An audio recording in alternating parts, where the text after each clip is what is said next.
वृंदावन की बहुत ही खास जगह है जो जहां हर कोई जाता है, निधिवन। जी जी। और बोलते हैं कि निधिवन के जितने बहुत सारे ऐसे राज हैं जो अभी तक अनभिज्ञ हैं। हाँ।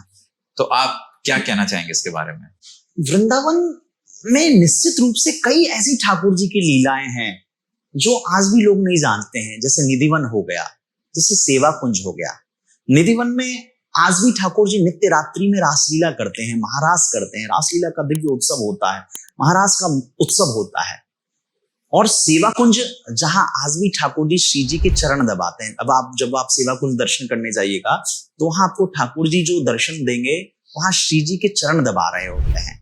निधिवन में कई बार लोगों ने जाकर के देखना चाहा कि क्या है वहां को। आज जैसे ये तो पूरे जग जाहिर है, सभी लोग जानते हैं कि रात्रि में जब ठाकुर जी को भोग लगाने के लिए जो रखा जाता है या जो श्रृंगार की सामग्री रखी जाती है, जो पान बीड़ा रखा जाता है, वो सुबह होने पर बिल्कुल यूज किया हुआ, एक प्रकार से प्रयोग किया हुआ मिलता है। ये सत्यता है।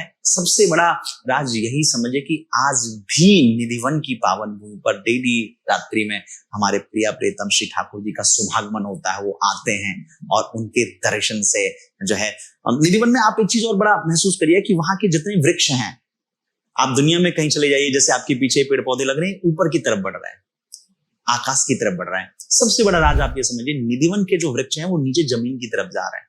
क्यों जा रहे हैं? क्या भाव है?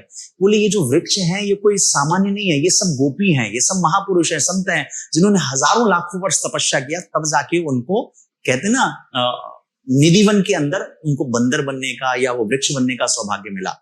और रात्रि के समय में यही वृक्ष जो है वो गोपी बन जाते हैं और ठाकुर जी के साथ महारास लीला उत्सव होता है।